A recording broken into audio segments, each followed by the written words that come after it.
1 2 3 4 5 6 7 8 9 10 11 12 13 14 15 16 17 18 19 20 1 2 3 4 5 6 7 8 9 10 11 12 13 14 15 16 17 18 19 20 जी back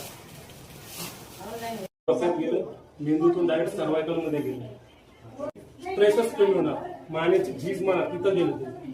हा स्ट्रेसमुळेच सगळं होतं ना. तुम्हाला सांगितलं होतं डोक्यात गेलं, डोक्यातला वाद कमी केलं, तत्र वृक्षताच कमी केली, शांतच करून टाकलं पेशंटला. बघायचं सर कसं वाटतं सांगतो.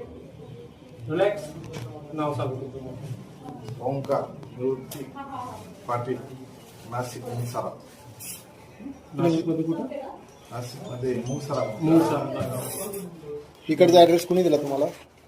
हे माझ्या मित्रानं दिला होता, त्यानं पण रील बघितली. अच्छा, पहिल्यापेक्षा किती फरक वाटतो आता तुम्हाला?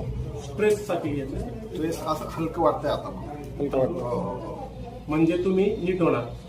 मी विदाऊट मेडिसिन काय दिलं का? मी लाईफस्टाईल पण सांगितली नाही, मी काय व्यायाम पण नाही सांगितले, फक्त 5 मिनिटाची थेरपी केली. तर हलकं वाटलं ना, मान पण मोकळी झाली ना, म्हणजे you are this is the improvement. तुम्ही 100% नीट होणार. फक्त विश्वास ठेवायचा, कुठं भरकटायचं नाही. आणि विशेष म्हणजे 2 गोष्टी मी सरांच्या सांगू इच्छितो की पेन किलर खाऊ नका डोक्यासाठी. तर पेन किलर खाली तुम्हाला रॅन्टेक पित्ताची गोळी खायला, पित्ताची गोळी खाल्ली पित्त दबलं तर 2-3 दिवस चांगलं वाटेल, पण जर डोकं दुखायला सुरू होईल. कारण अडथळा दोषांचा अवरोध केला तुम्ही त्याला बाहेर नाही काढलं. दोषांचा अवरोध केला म्हणजे थांबून ठेवले, झोपी लावलं, पण बाहेर नाही निघालं. त्याच्यामुळं त्या बाहेरचं थोडंसं बंद करायचं आणि हे रोज करायचं. आणि तुम्ही काय सांगता?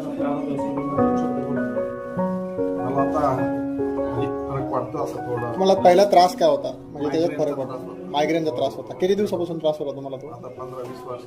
20 वर्षापासून. किती फरक वाटतोय? आताच माझं डोकं न दुखत, पण हलकं वाटतंय मला. असं वाटतं पूर्णपणे बरं होतं? खात्री आली का?